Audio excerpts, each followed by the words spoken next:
kung hinahabol ho natin yung pangalang Pangulo through impeachment, hahabulin din po natin yung po mga supporters niya, katulad po nitong konsehal po na ito. Kung Terry, yung kahapon kasi may nagbanta sa iyo na konsehal. So may mga pangamba ang ilan na tila nagiging normal na ang ganitong uri ng pananalita mula sa ilang opisyal ng gobyerno. Sa tingin po ba ninyo may kultura o panggagaya o pag-uulit ng ganitong asal?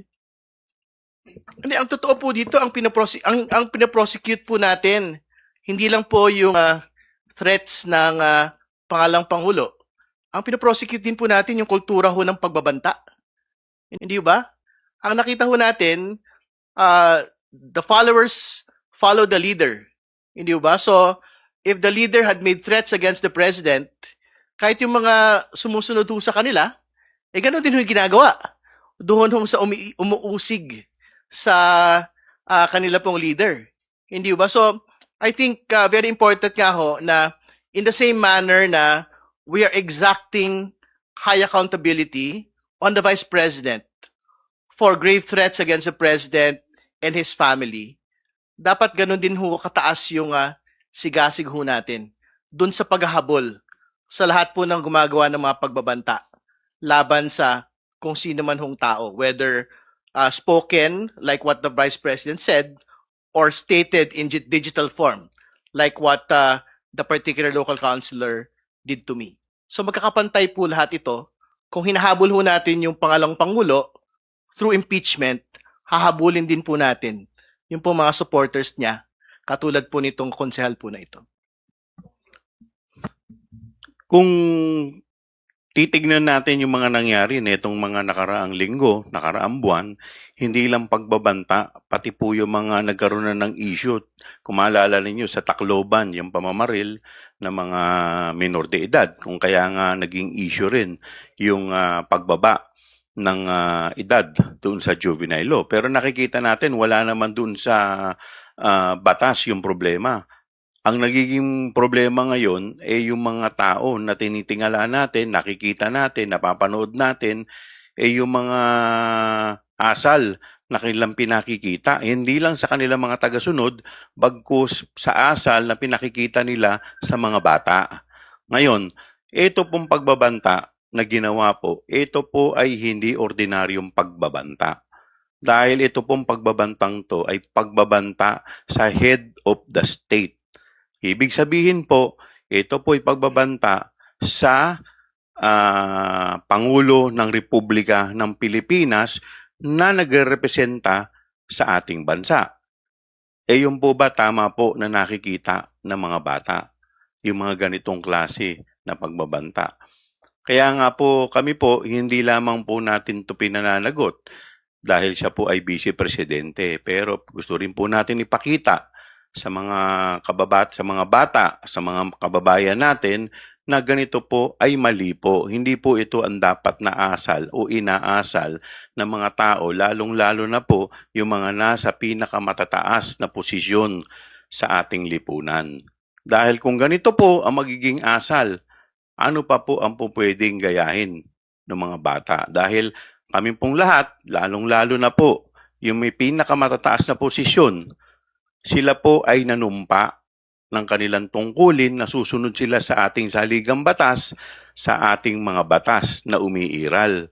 At ito pong pagbabanta ay maliwanag na violation ng ating saligang batas, violation ng kanilang oath of office. Kaya nga po, culpable violation of the Constitution. At yung kanilang mga followers, yung mga bumoto po sa kanila na 32 million, ito po ay betrayal of public trust dahil ito po ay hindi dapat inaasal ng mga taong nasa may pinakamataas na tungkulin. At ako po naniniwala, yung mga bumoto po sa amin, yung mga naghalal po sa amin, hindi po ito yung asal na kanila pong inaasahan sa kanilang mga leader. Balikan ko lang yung nasabi ni na may nagbanta kay Congressman Terry Ridon. Pero dito naman, yung pagbanta na pinag-uusapan sa impeachment court ay pagbanta ng pagpatay No, kasi marami pwede kang magbanta ng sulat. There are a lot of threats, pero yung pagbanta ng pagpatay ay hindi ordinaryo yon. Hindi rin ordinaryo yung pagbabanta kay Congressman Ridon dahil hindi ka sang-ayon sa kanyang sinasabi. Ang dapat na ginawa ng konsehal na ito ay sagutin at linawin kung ano yung punto niya. Threatening somebody, especially if you are in an elected position or maski hindi elected position, kapag ikaw nasa posisyon ng superiority. Kunyari, ikaw ay isang may-ari ng malaking negosyo, nagalit ka sa iyong empleyado. Kung galit ka dahil may nagawang empleyado, maintindihan natin yon. Pero hindi makatarungan na barilin mo o patayin mo ang iyong empleyado dahil nagalit ka. Kaya nga may mga ganyang sitwasyon. Merong nagalit sa traffic, babarilin mo dahil nagalit ka. Again, hindi yon justifiable. Yung tanong, ito ba ay parang nagiging parte ng culture? Admittedly, as a mother, nakikita ko itong lumalaganap sa ating komunidad ngayon. At bakit? Dahil naipakita nung mga nakaraang taon na normal lang na pagbantaan mo ang isang tao, which is wrong. Kaya nga ipinapakita natin ito na hindi ito nararapat at hindi ito dapat gayahin ng ating future generations. Imagine a chaotic world, a chaotic country, kung saan kapag kunyari magalit yung estudyante at nainis siya sa teacher, pagbabantaan niya, napapatayin. Mali yun eh. And that is why meron tayong mga batas. And that is why kaakibat ng posisyon ay pananagutan. Hindi pwedeng gawing normal yan at yung konsehal na gumawa noon ay dapat niya ring i-explain. Because as an elected official, merong certain idealism na ipinapakita yung ating mga supporters. And we have to set a good example.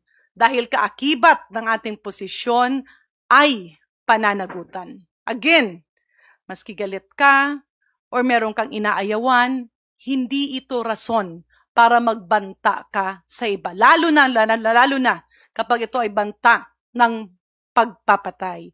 Sa totoo lang, nagugulat rin ako kasi wala naman ito nung unang panahon. But now, social media, our phones, kapag may ginawa ka at parang hindi sang-ayon dun sa isang tao, may mga trolls ka agad na magbabanta sa'yo, magbabanta sa kasamahan mo sa pamilya. And this is again wrong. Na-weaponize yung kultura na parang sinasabing okay lang magbanta. Mali nga yun. Kaya ngayon pinag-uusapan yan, kaya impeachable offense siya, kaya may pananagutan dahil hindi rason na ang emosyon ay maging validation ng iyong galit at pagbanta ng pagpatay.